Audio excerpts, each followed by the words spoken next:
জাতীয় নির্বাচনের দায়িত্বে থাকবে ৮০,০০০-এরও বেশি সেনা সদস্য, জানিয়েছেন স্বরাষ্ট্র উপদেষ্টা। দলগুলো চাইলে সুষ্ঠু নির্বাচন সম্ভব। মুলতবি বৈঠকে বসেছে নির্বাচন কমিশন। আরপিও সংশোধন ছাড়াও আলোচনা হবে নির্বাচনী আচরণবিধি ও সীমানা নির্ধারণ নিয়ে। রাজুকের প্লট দুর্নীতি মামলায় শেখ হাসিনা, জয় পুতুল সহ আসামিদের বিরুদ্ধে সাক্ষ্য গ্রহণ শুরু। ২৬ অগস্ট পরবর্তী দিন ধার্য। এক যুগেরও বেশি সময় ভোট হয় না নরসিংদীর চাঁদপুর ইউনিয়ন পরিষদে। ভোটাধিকার বঞ্চিত ইউনিয়নবাসী, ব্যাহত হচ্ছে উন্নয়ন। এবং ভালো ফলনের পরও লোকসানে কুষ্টিয়ার পাট চাষিরা ন্যায্য মূল্য না পাওয়ায় অভিযোগ। বিঘা প্রতি ঘাটতি ৫ থেকে ১০,০০০ টাকা। দর্শক, আমন্ত্রণ দেশ জনপদ সংবাদে। শুনছিলেন শিরোনামগুলো, সঙ্গে থাকছি আমি তানজিয়া জুথি। রাজনৈতিক দলগুলোর সদিচ্ছা থাকলে আসন্ন ত্রয়োদশ জাতীয় সংসদ নির্বাচন সুষ্ঠু ও নিরপেক্ষ হবে বলে মন্তব্য করেছেন স্বরাষ্ট্র উপদেষ্টা জাহাঙ্গীর আলম চৌধুরী। জানান, ৮০,০০০-এর বেশি সেনা সদস্যের পাশাপাশি নৌবাহিনী, বিজিবি ও র্যাব সদস্যরা দায়িত্ব পালন করবে। সোমবার কেরানীগঞ্জ তেঘরিয়া উচ্চ বিদ্যালয়ে ভোট কেন্দ্র পরিদর্শন শেষে সাংবাদিকদের এসব কথা বলেন তিনি। মোহাম্মদ আলাউদ্দিন জানাচ্ছেন বিস্তারিত। সামনে ত্রয়োদশ জাতীয় সংসদ নির্বাচন। এবার জাতিকে সুষ্ঠু ও শান্তিপূর্ণ নির্বাচন উপহার দিতে তৎপর অন্তর্বর্তী সরকার। এরই অংশ হিসেবে ভোট কেন্দ্র পরিদর্শন শুরু করেছে স্বরাষ্ট্র মন্ত্রণালয়।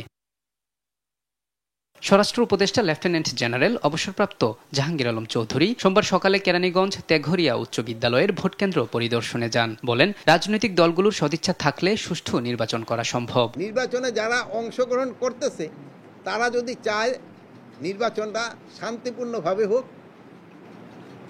তবে কিন্তু নির্বাচনটা শান্তিপূর্ণভাবে করা খুবই সুবিধা। নির্বাচনের মাঠে সেনাবাহিনীর ৮০,০০০-এর বেশি সদস্য সহ নৌবাহিনী, বিজিবি ও র্যাব সদস্যরা দায়িত্ব পালন করবে।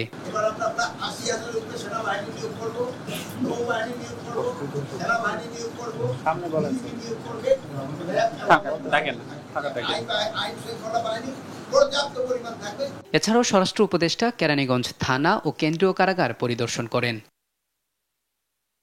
মোহাম্মদ আলাউদ্দিন, দেশ টিভি, ঢাকা। গণপ্রতিনিধিত্ব আদেশ আরপিও সংস্কারের এক গুচ্ছ সুপারিশ চূড়ান্ত করতে মুলতবি বৈঠকে বসেছে নির্বাচন কমিশন। সোমবার সকাল ১১টায় নির্বাচন ভবনে প্রধান নির্বাচন কমিশনার এএমএম নাসির উদ্দিনের সভাপতিত্বে এ সভা শুরু হয়। এতে ৪ নির্বাচন কমিশনার আব্দুর রহমানুল মাসুদ, তাহমিদা আহমদ, মোহাম্মদ আনোয়ারুল ইসলাম সরকার, আবুল ফজল মোহাম্মদ সানাউল্লাহ ও ইসি সচিব আক্তার আহমেদ সহ সংশ্লিষ্ট কর্মকর্তারা উপস্থিত ছিলেন। এর আগে বৃহস্পতিবার দিনভর আলোচনা হয়। সেদিন কয়েকটি বিষয়ে সিদ্ধান্ত হলেও আরপিও নিয়ে এগোতে পারেনি। এছাড়াও আলোচ্য সূচির মধ্যে রয়েছে রাজনৈতিক দল ও প্রার্থীর আচরণ বিধিমালা ২০২৫ এবং গণমাধ্যম নীতিমালা।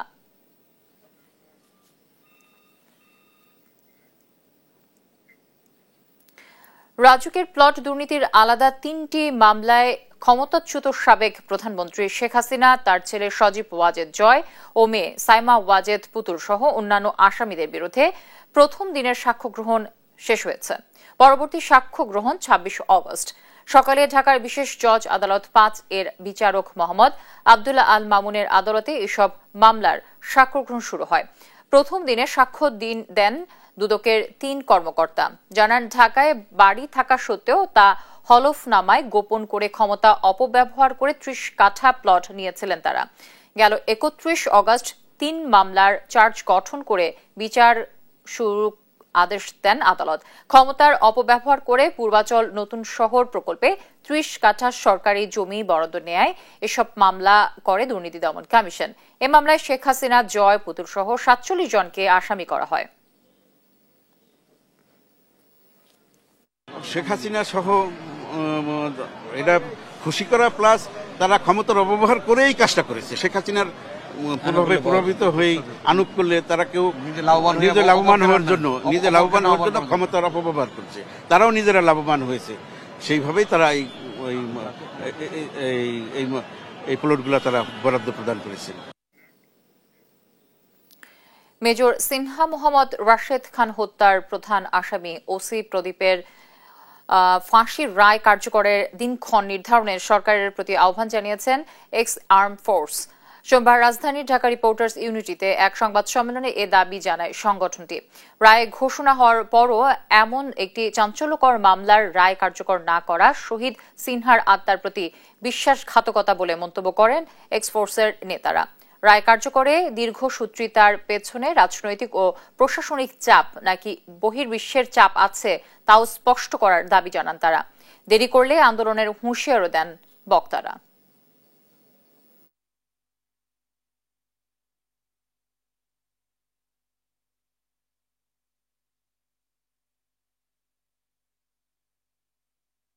সরকারের কাছে চূড়ান্ত দাবি জানাই, প্রদীপের ফাঁসি কার্যকরের নির্দিষ্ট তারিখ অবিলম্বে ঘোষণা করতে হবে। আপনাদের মাধ্যমে পুরো দেশবাসীকে জানিয়ে দিতে চাই, এ ধরনের বিলম্ব আর চলবে না। যদি এভাবে তারা বিলম্ব করে, জানি না সামনে আরো কত মানুষের অকাল জীবন তাদের ঝরে যাবে। হাইকোর্ট রায় দিয়েছে, এরপরে অ্যাপিলেট ডিভিশনে গেছে সুপ্রিম কোর্টে, সেটার রায় হয়ে গিয়েছে 2 মাস আগে, এখন পর্যন্ত কেন কার্যকর হচ্ছে না? এক যুগেরও বেশি সময় ধরে হচ্ছে না নরসিংদীর রায়পুরা উপজেলার চাঁদপুর ইউনিয়ন পরিষদের নির্বাচন। ফলে ভোটাধিকার থেকে বঞ্চিত হচ্ছেন ইউনিয়নের 20,000 ভোটার। ভোট না হওয়ায় নতুন জনপ্রতিনিধি নির্বাচিত করতে পারছে না তারা। এতে চরম ভোগান্তিতে সাধারণ মানুষ। সহকর্মী বিনা আক্তারের তথ্য ও ছবিতে বিস্তারিত জানাচ্ছেন শায়লা খান।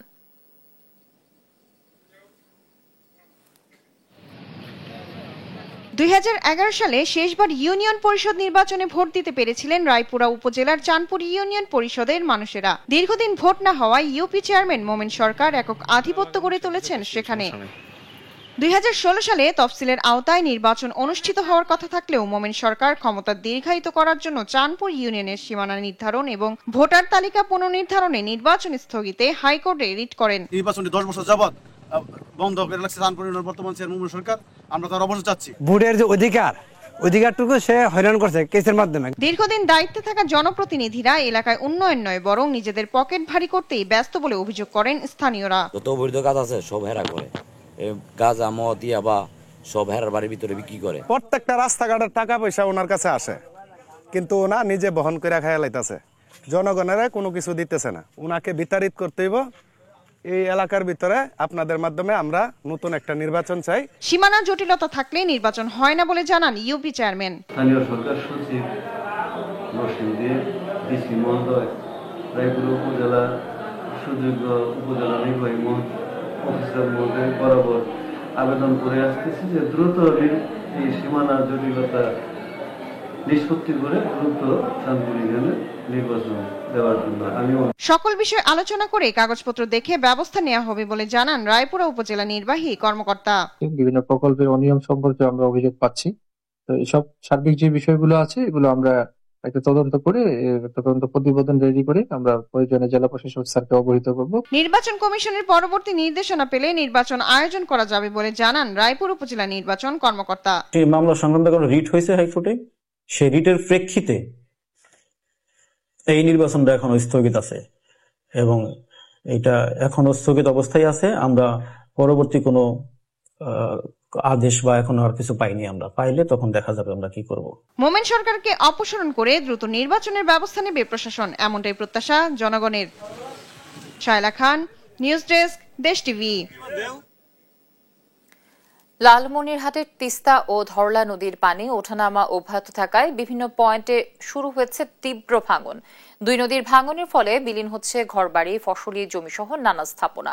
নদীর ভাঙন রোধে পানি উন্নয়ন বোর্ড কাজ করলেও প্রয়োজনের তুলনায় অপর্যাপ্ত বলে দাবি স্থানীয়দের। সহকর্মী জামাল বাদশার রিপোর্ট জানাচ্ছেন শায়লা খান। তিস্তার ডালিয়া ব্যারাজ পয়েন্টে গেল 15 দিনে 3 দফায় বিপদসীমা অতিক্রম করার পর কমেছে নদীর পানি। ধরলায় পানি বিপদসীমা অতিক্রম না করলেও ওঠানামার প্রবণতা রয়েছে অব্যাহত। তিস্তা ধরলার অনিয়মিত পানি প্রবাহের কারণে সৃষ্টি হয়েছে তীব্র নদী ভাঙন। মুহূর্তেই নদী গর্ভে বিলীন হচ্ছে বসতভিটা, ফসলি জমিসহ নানা স্থাপনা। গত এক সপ্তাহে তিস্তা গর্ভে অন্তত অর্ধশত পরিবার তাদের বসতভিটা হারিয়ে আশ্রয় নিয়েছে অন্য জায়গায়। তিস্তার পানি হ্রাস বৃদ্ধি অব্যাহত থাকায় থামছে না ভাঙন দাবি স্থানীয়দের। পানি উন্নয়ন বোর্ড কাজ করলেও প্রয়োজনের তুলনায় অপ্রতুল বলছেন তারা। এখন পানি বেশি, এখন বান্দিতে আসে, এখন বস্তা যত দেয় অত ভাসিয়া যায়। পানি আসিয়া সম্পূর্ণ বাড়ি ঘর দর যা কিছু আছে সম্পূর্ণ গাছগাছরা সম্পূর্ণ ভাঙিয়ে দিয়েছে। এদিকে ধরলা নদীর ভাঙনও কম ভয়াবহ নয়। সদর উপজেলার মোগলহাটি ইউনিয়নের বুমকা, বাঁশুরিয়া ও আশেপাশের অন্তত 5টি পয়েন্টে কয়েক একর জমি নদীগর্ভে বিলীন হয়ে যাচ্ছে।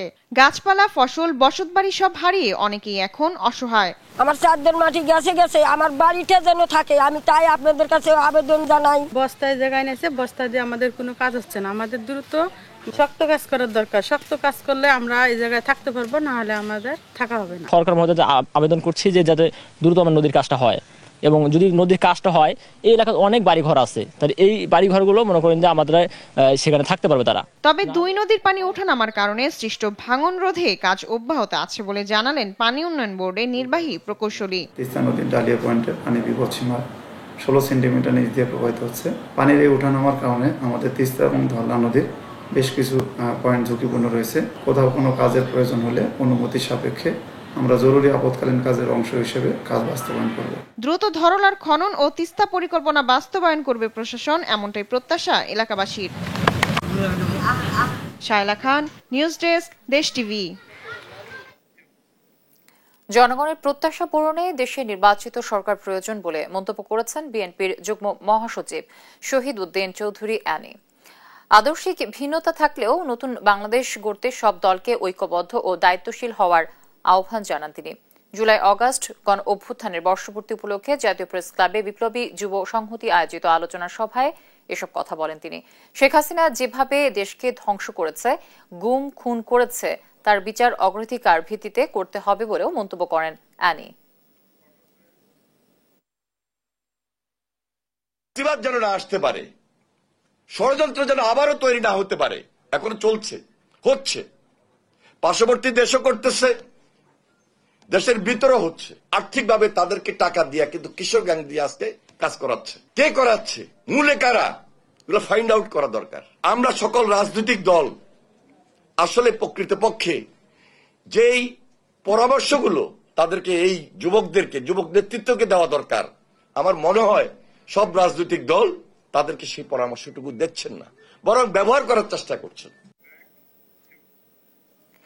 দীর্ঘ 15 বছর পর নওগাঁ জেলা বিএনপির সম্মেলন অনুষ্ঠিত হচ্ছে। সোমবার দুপুর 1টার দিকে শহরের কনভেনশন সেন্টারে সম্মেলনের উদ্বোধন করবেন বিএনপির চেয়ারপারসনের উপদেষ্টা আব্দুস সালাম। জেলা বিএনপির ভারপ্রাপ্ত আহ্বায়ক রেজাউল ইসলাম রেজুর সভাপতিত্বে অনুষ্ঠানে ভার্চুয়ালি প্রধান অতিথির বক্তব্য রাখেন দলের ভারপ্রাপ্ত চেয়ারম্যান তারেক রহমান। এরপর কাউন্সিলরদের গোপন ভোটে জেলা বিএনপির শীর্ষ নেতারা নির্বাচিত হবেন। এই সম্মেলনে সভাপতি পদে 8 জন, সাধারণ সম্পাদক 4 জন এবং সাংগঠনিক সম্পাদক পদে 9 জন প্রতিদ্বন্দ্বিতা করছে। এতদিন নানা সীমাবদ্ধতায় সম্মেলন করতে না পারলেও পরিবর্তিত পরিস্থিতিতে বেশ ঘটা করে সম্মেলনের আয়োজন করেছে দলটি। 15 বছর পর বিএনপির সম্মেলন ঘিরে পুরো শহর সেজেছে নেতৃত্বে আসা নেতাদের ছবি, ব্যানার, ফেস্টুন আর বিলবোর্ডে। এই সম্মেলন ঘিরে 17 বছর হামলা, মামলা, নির্যাতন ও কারাজীবনের জর্জরিত নেতাকর্মীরা ফিরে পেয়েছেন প্রাণচাঞ্চল্য।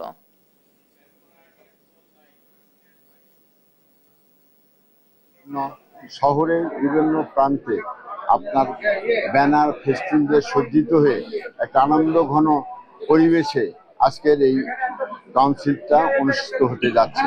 দীর্ঘ 15 বছর পরে এখানে আজকে সম্মেলন, এবং সম্মেলনটি হচ্ছে গণতান্ত্রিক পদ্ধতি।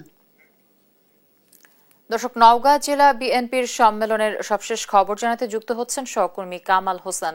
কামাল, সম্মেলনে নেতা কর্মীদের উপস্থিতি কেমন দেখছেন এবং সম্মেলনে এখন কি কর্মসূচি চলছে, যদি সেই চিত্রটা তুলে ধরতেন আমাদের দর্শকের সামনে।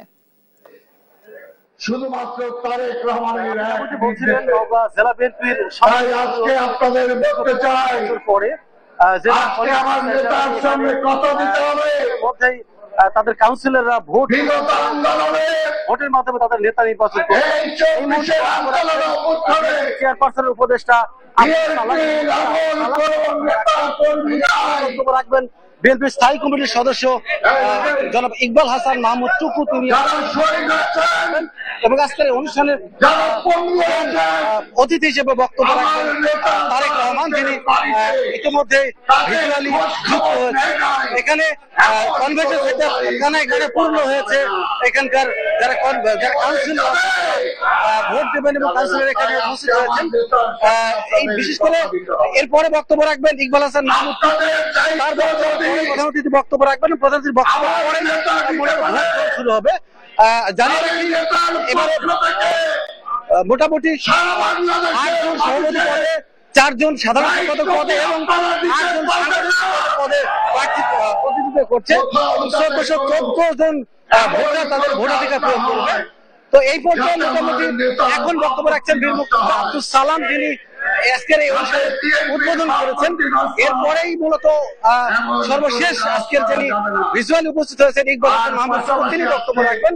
তার বক্তব্যের পরেই মূলত তারেক রহমান বক্তব্য রাখবেন। তারেক রহমান বক্তব্যের পরে নির্বাচন অনুষ্ঠিত হবে। আমি এখানে দেখতে পাচ্ছেন মোটামুটি প্রচুর কানে এখানে কাউন্সিলর উপস্থিত হয়েছেন। উৎসুক আমেজে তারা ঘিরে তারা বিভিন্ন মোহাম্মদ স্লোগান আমেজ দিয়ে তারা এই মোটামুটি আমন্ত্রণ ছিল আমার কাছে। নওগাঁ থেকে আমাদের সহকর্মী কামাল হোসেন আমার সাথে যুক্ত ছিলেন। দেখছেন দেশ জনপদ সংবাদ।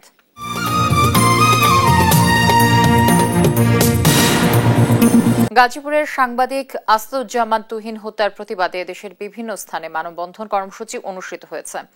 মানিকগঞ্জ প্রেস ক্লাবের উদ্যোগে সোমবার সকালে প্রেস ক্লাব চত্বরে এই কর্মসূচির আয়োজন করা হয়। এ সময় বক্তারা দ্রুত আসামিদের গ্রেফতার করে বিচারের দাবি জানান। সিরাজগঞ্জেও মানববন্ধন ও প্রতিবাদ সভা করেছে জেলা প্রেস ক্লাব। এ সময় গণমাধ্যম কর্মীরা তুহিন হত্যার দ্রুত বিচারের পাশাপাশি সাংবাদিকদের নিরাপত্তা নিয়ে উদ্বেগ প্রকাশ করেন। এদিকে দিনাজপুরের ফুলবাড়িতেও প্রতিবাদ মানববন্ধন অনুষ্ঠিত হয়েছে। সকালে ফুলবাড়ি উপজেলা পরিষদ চত্বরে ঘণ্টাব্যাপী এই কর্মসূচিতে উপজেলার সব সাংবাদিক অংশ নেন।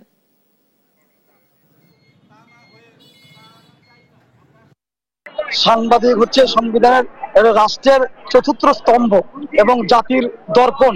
সাংবাদিকরা যদি লাঞ্ছিত হয়, নির্যাতিত হয়, এটা দেশের জন্য দুঃখজনক, রাষ্ট্রের জন্য দুঃখজনক, সমাজের জন্য দুঃখজনক। তাহলে সাংবাদিকরা যে সঠিক তথ্য উপস্থাপন করেন সারা দেশে, তাহলে এখান থেকে যদি আমরা বঞ্চিত হই তাহলে রাষ্ট্র ক্ষতিগ্রস্ত হয়ে যাবে।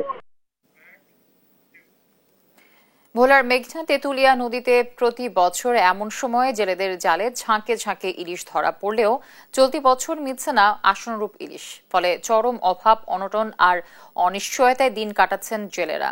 নদীতে ডুবোচর, অবৈধ জালের ব্যবহার ও জলবায়ু পরিবর্তনজনিত কারণে এই অবস্থার সৃষ্টি হয়েছে বলে দাবি জেলা মৎস্য কর্মকর্তার। তবে দ্রুত সংকট কাটিয়ে উঠবে বলেও আশাবাদী মৎস্য বিভাগ।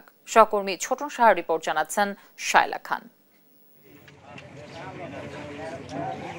ইলিশের ভরা মৌসুম প্রায় শেষ পর্যায়ে, তবুও ভোলার মেঘনা তেঁতুলিয়া নদীতে দেখা মিলছে না ইলিশের। এতে আড়তে কমে গেছে ইলিশের বেচাকেনা, তাই জীবন জীবিকা নিয়ে চরম সংকটে পড়েছেন জেলেরা। আমরা এখন নদীর থেকে আইছি, আমরা 2টা জাটকি মাছ পাইছি, কালকে একটাও পাইনো, পরশু দিন পাইনো। আমরা দোকানে হাজার হাজার টাকা দেনা আছি, এ পর্যন্ত আমাদের অন করার কিছু নাই। যে খরচলা যায় এই খরচটা আমাগো হয় না। শুধু জেলে নয়, পর্যাপ্ত ইলিশ না পাওয়ায় ব্যবসা নিয়ে চরম বিপাকে আড়তদাররাও। ভরা মৌসুমে ইলিশ সংকটে ক্ষতির মুখে তারা। যে ইলিশ মাছের সিজন, এই সিজন প্রায় 3 মাস শেষ। নদীতে কোনো মাছ নাই, সাগরও কোনো মাছ নাই। এতে আমরা যারা আড়তদার আছি তারা অনেকটা ক্ষতিগ্রস্তের ভিতরে আছি। গত বছর এই সময়ে এই ঘাটেই 70 থেকে 80 লাখ টাকার মাছ বিক্রি হতো, আর এই বছর টোটাল ঘাটে সবার মিলে 50,000 টাকার মাছও বিক্রি হয় না। আমাদের যা ধারণা, হয়তো বা মেঘনা নদীতে নাব্যতা নাই, নাব্যতা হারায় ফেলেছে, এই জন্য মাছের এই অকাল দৃশ্য। মেঘনার ঘাটগুলোতে ইলিশ না থাকলেও ছোট ছোট মাছ বিক্রি হচ্ছে। তবে মৎস্য কর্মকর্তা জানালেন, বৃষ্টিপাত বাড়ার পাশাপাশি পূর্ণিমায় জো এলেই জেলেরা ঝাঁকে ঝাঁকে মাছ পাবেন। আমাদের পানির ঘোলাত্ব একটু বেশি হওয়ার কারণে আমরা দেখছি ইলিশ মাছটা মাইগ্রেশন করছে না।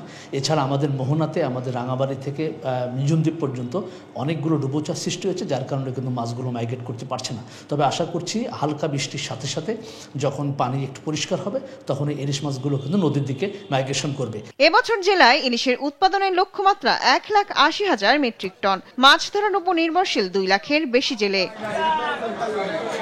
শায়লা খান, নিউজ ডেস্ক, দেশ টিভি। আবাদ ভালো হলেও ন্যায্য মূল্য নিয়ে শঙ্কিত কুষ্টিয়ার পাট চাষিরা। উৎপাদন ব্যয় ও শ্রমিকের মজুরি বাড়ায় লাভ তো দূরের কথা, লোকসান সামলানো নিয়েও চিন্তায় আছেন তারা। জেলায় পাট চাষ করে বিঘা প্রতি 5 থেকে 10,000 টাকা লোকসানের আশঙ্কায় চাষিরা। এতে দিন দিন পাট চাষে আগ্রহ হারাচ্ছে কৃষক। তবে পাট চাষিদের খরচ বাঁচাতে সব ধরনের পরামর্শ দেওয়ার কথা বলছে কৃষি বিভাগ। কুষ্টিয়া থেকে নাহিদ হাসান তিতাসের রিপোর্ট। ব্যস্ত সময় পার করছে কুষ্টিয়ার পাট চাষিরা। কেউ কাটছেন, আবার কেউ করছেন আঁশ ছাড়ানোর কাজ। এবছর আবাদ ভালো হলেও হতাশ কুষ্টিয়ার পাট চাষিরা। বলছেন প্রতি বিঘায় 20 থেকে 25,000 টাকা খরচ হলেও কোনোভাবেই 15,000 টাকার বেশি বিক্রি করতে পারছেন না তারা। লোকসান গুনতে হচ্ছে প্রতি বিঘায় 5 থেকে 10,000 টাকা। ফলে পাট চাষ করে চরম বিপাকে পড়েছে চাষিরা। বিঘা প্রতি 20,000 টাকা খরচ করি পাটে, কিন্তু পাটের যে বাজার মূল্য তাতে আমাদের পোষায় না। আমাদের 5 বিঘি লাগাইছি, কিন্তু পাটের তো দাম নাই, অনেক খরচ, কিন্তু সেই খরচের টাকা হিসাবে তো পাটের দামই নাই। এই সবকিছু হিসাব করতে গেলে দেখা যাচ্ছে যে বিঘা প্রতি 20 থেকে 25,000 টাকার উপরে খরচ হয়ে যায়। কিন্তু আমরা পাট বিক্রি করতে গেলে সর্বোচ্চ যদি যাদের পাট ভালো হয় তাদের 15,000 টাকা বিক্রি হয়। চাষিদের দাবি, তাদের কোনো খোঁজ খবরই নেন না কৃষি কর্মকর্তারা, পান না কোনো প্রণোদনাও। ন্যায্য মূল্য না পাওয়ায় পাট চাষে আগ্রহ হারাচ্ছে জেলার কৃষকেরা। না, আমাদের ওখানে কৃষি অফিসার আসে না, দেখাশোনা করে না, কিছু তো দেয়ও না। এই 5 বিঘি পাট বুনে পাটের তো দাম না। কৃষি অফিসাররা যে আমাদের আছে একটা আশ্বাস দিয়েছে, এইরা কি করতেছে? আমার সার বীজ দেয় না, কোনো বীজ দেয় না, সার মাটি দেয় না। ওই বড় বড় আবক বাইলা আছে, এরা তো খেয়া শেষ করে দেয়, আমাদের পর্যন্ত আসে না। তবে কৃষি বিভাগের কর্মকর্তারা বলছেন, পাট চাষিদের খরচ বাঁচাতে সব ধরনের পরামর্শ দিচ্ছেন তারা। ভালো দাম পাবে বলেও আশা তাদের। আমরা কৃষকদেরকে উদ্বুদ্ধ করি যাতে খরচটা একটু কমানো যায় আর কি, উৎপাদন খরচ। সেই ক্ষেত্রে হচ্ছে যে পাটের জন্য যে পরিমাণ আসলে সার দরকার, সেই পরিমাণ উপযুক্ত পরিমাণ সার, বেশি সার না দেওয়া। আর একটা হচ্ছে যে এই যে পাট কর্তন বা পচনের সময় যে অতিরিক্ত শ্রমিক লাগে, পাট দূরে পচাতে হয়, তো এবার সেই খরচটা একটু কম। পাটের মানটা যদি ভালো হয় তাহলে দামটা ভালো হবে। এবছর জেলায় 35,185 হেক্টর জমিতে পাট চাষ হয়েছে। তবে ভালো দাম না পাওয়ায় হতাশ চাষিরা। নাহিদ হাসান তিতাস, দেশ টিভি, কুষ্টিয়া। লক্ষ্মীপুর সদর উপজেলায় দেশীয় অস্ত্রসহ AKM ফরিদ উদ্দিন নামে একজনকে আটক করেছে সেনাবাহিনী। রোববার রাতে সদর উপজেলার দক্ষিণ হামছাদি ইউনিয়নের পালেরহাট এলাকায় অভিযান চালিয়ে তাকে আটক করা হয়। লক্ষ্মীপুর সেনাবাহিনীর ক্যাম্প কমান্ডার ক্যাপ্টেন জানান, গোপন সংবাদের ভিত্তিতে এই অভিযান পরিচালনা করে সেনাবাহিনী।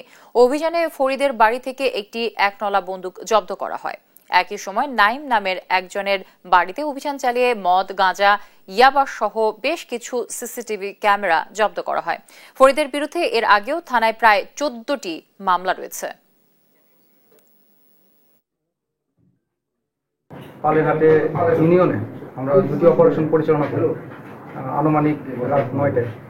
তো এই অপারেশনের মাধ্যমে আমরা দুটি বাড়ি থেকে, একটি বাড়িতে অস্ত্র উদ্ধার করি এবং আরেকটি বাড়ি থেকে আমরা সিসিটিভি, তারপর বিভিন্ন ধরনের মাদক দ্রব্য যেমন মদ, গাঁজা, ইয়াবা সহ বিভিন্ন ধরনের নেশাজাতীয় দ্রব্য আটক করি।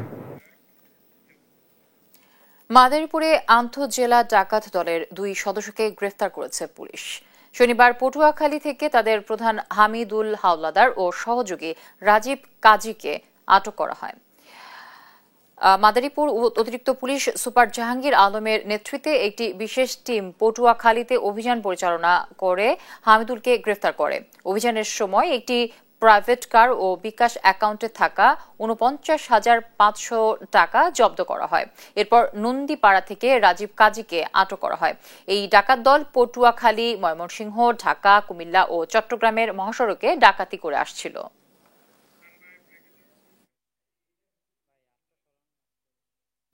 দেখছেন দেশ জনপদ সংবাদ।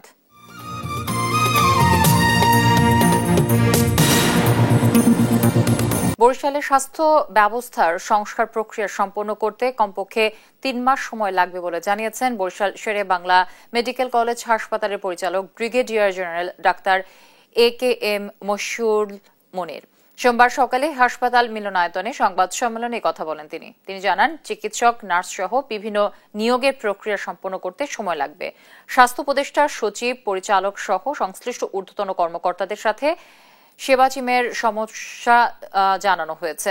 দাবিগুলো নিয়ে আগে থেকেই কাজ শুরু হয়েছে, তবে যন্ত্রপাতি আমদানি বিদেশি মুদ্রায় করতে হয়, এটি সময় সাপেক্ষ ব্যাপার।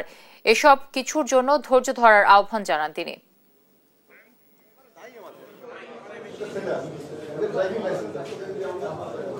ইমার্জেন্সিটা আর একটু ডেভেলপ করবো, এটা ক্যাজুয়ালিটি ওয়ার্ড অলরেডি করেছি, এটা বড় আকারে করব। তারপরে 3টা অবজারভেশন রুম থাকবে, মেডিসিন, সার্জারি, গাইনি। রুগী প্রথমে ওখানে ভর্তি হবে, মানে থাকবে, ডিপার্টমেন্টের আসে দেখবে, যদি ভর্তি হয় সেটা ভর্তি করে দিবে, আর ট্রিটমেন্ট দিলে ভালো হয় সেখান থেকে দিয়ে ছেড়ে দেবে। পদ্মা নদীতে পানি বৃদ্ধি ও তীব্র স্রোতে মানিকগঞ্জের পাটুরিয়া লঞ্চঘাটের জেটি ও পন্টুন ভেঙে গেছে। এতে ভোগান্তিতে পড়েছেন দক্ষিণ পশ্চিমাঞ্চলের 21 জেলার মানুষ। জেটি দ্রুত মেরামতের দাবি জানিয়েছেন এ পথে চলাচলকারীরা। আর নদীতে তীব্র স্রোত থাকায় ঠিকমতো মেরামত করা যাচ্ছে না বলছে BIWTA। আব্দুল আলিমের পাঠানো তথ্য ও চিত্রে বিস্তারিত থাকছে ডেস্ক রিপোর্টে। পদ্মায় পানি বৃদ্ধি পাওয়ার সঙ্গে সঙ্গে তীব্র স্রোতে ভেঙে গেছে মানিকগঞ্জের পাটুরিয়া প্রান্তের লঞ্চঘাটের জেটি ও পন্টুন। পরে লঞ্চঘাটটি 2 নং ফেরিঘাটে সরিয়ে নেওয়া হলে সেখানেও ভেঙে পড়ে। এখন 1 কিলোমিটার দূরে অস্থায়ী ঘাটে কাঠের পাটাতনের উপর দিয়ে ঝুঁকি নিয়ে লঞ্চে ওঠানামা করছে যাত্রীরা। এখানে কোনো পরিবেশ নেই দাঁড়ানোর মতো, লঞ্চে ওঠার মতো এরকম পরিবেশ নাই। সিঁড়ি দিয়ে কয়টা যাত্রী উঠানো যায়, রিস্ক হয়ে যায়। আমাদের উঠতে ধরেন যে সমস্যা হচ্ছে, এলে মানুষ কখন পড়ে যাবে যে কোনো সময়। পড়ে যাওয়ার ভয় আছে, মরে যাওয়ারও ভয় আছে, অ্যাক্সিডেন্ট করার, দুর্ঘটনা ঘটার ভয় আছে। দ্রুত ঘাট মেরামতের দাবি জানিয়েছেন লঞ্চ মালিকরা। বাধ্য হয়ে আমরা এখন বড়ইতলা, আমাদের যে আগে পুরাতন একটা ঘাট ছিল, সেই ঘাটে আমরা আসি। এখানে জানেন এখানে পল্টন নাই, স্পার্টের কারণে পল্টন বসাইতে পারতেছে না। বেশ কয়েকদিন যাবতীয় পানির যে গতিবিধি দেখছি আমরা, তাতে ভেঙে যাওয়ার কথা। আমরা BIWTA যারা ঘাটে আমাদের সাথে থাকেন তাদের আমরা বলছি, তারা এটা আমলে নেয়। তারপরে দেখা গেল যে ঘাটটা ভেঙে গেছে। লঞ্চ চলাচল স্বাভাবিক রাখতে দ্রুত পদক্ষেপ নেওয়ার কথা বলেছেন BIWTA। তবে স্রোত বেশি থাকায় ঘাট মেরামতে বিঘ্ন ঘটছে। ভাঙ্গন এই মুহূর্তে তো রোধ করা যাচ্ছে না, কিন্তু আমরা পন্টনগুলা শিফটিং করে লঞ্চঘাটটা যথাযথভাবে চালানোর চেষ্টা করতেছি। দেশের দক্ষিণ পশ্চিমাঞ্চলের 21 জেলার মানুষের যোগাযোগের অন্যতম পথ পাটুরিয়া দৌলদিয়া নৌ রুট। অঙ্কন চৌধুরী, নিউজ ডেস্ক, দেশ টিভি। মানিকগঞ্জ পৌরসভার ডাম্পিং স্টেশন অপসারণের দাবিতে ঢাকা আরিচা মহাসড়কের ভাটবাউর এলাকায় ঘণ্টাব্যাপী মানববন্ধন কর্মসূচি পালন করেছেন এলাকাবাসী। এ সময় মহাসড়কে প্রায় 1 ঘণ্টা যান চলাচল ধীরগতি হয়ে পড়ে। সোমবার বেলা 11টায় অনুষ্ঠিত এ মানববন্ধনে অংশ নেন দিঘি ইউনিয়নের 3 গ্রামের কয়েক শতাধিক বাসিন্দা ও স্কুল শিক্ষার্থীরা। এ সময় বক্তারা বলেন, মানিকগঞ্জ পৌরসভার ভাগাড়ের কারণে মূলযান, বাগযান ও ভাটবাউর এলাকার মানুষের জন্য মারাত্মক স্বাস্থ্য ঝুঁকি তৈরি হয়েছে। দুর্গন্ধ ও পরিবেশ দূষণের ফলে শ্বাসকষ্ট, মাথা ব্যথা, বমি ভাব সহ নানা রোগবালাই দেখা দিচ্ছে। এছাড়া ভাগাড় থেকে আধা কিলোমিটারের মধ্যে রয়েছে প্রাথমিক বিদ্যালয়, উচ্চ বিদ্যালয় সহ নানা গুরুত্বপূর্ণ প্রতিষ্ঠান।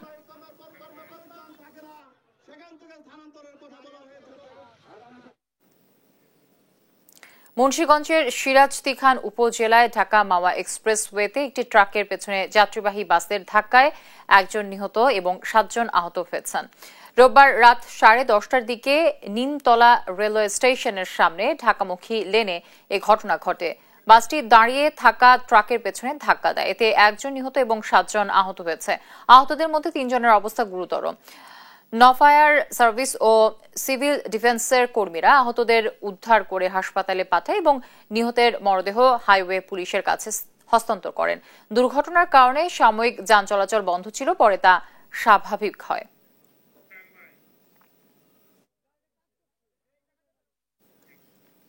নাটোর সদর উপজেলায় পুকুরে ডুবে এক শিশুর মৃত্যু হয়েছে।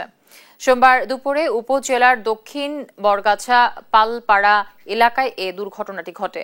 নাটোর থানার ভারপ্রাপ্ত কর্মকর্তা মাহবুব রহমান জানান, দুপুরে কাউকে না জানিয়ে বাড়ির পাশের একটি পুকুরে গোসল করতে গিয়ে ডুবে যায় সমুদ্র পাল।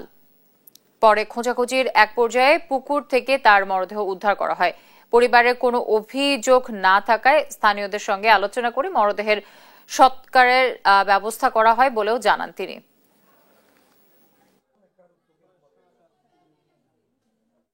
দেখছেন দেশ জনপদ সংবাদ।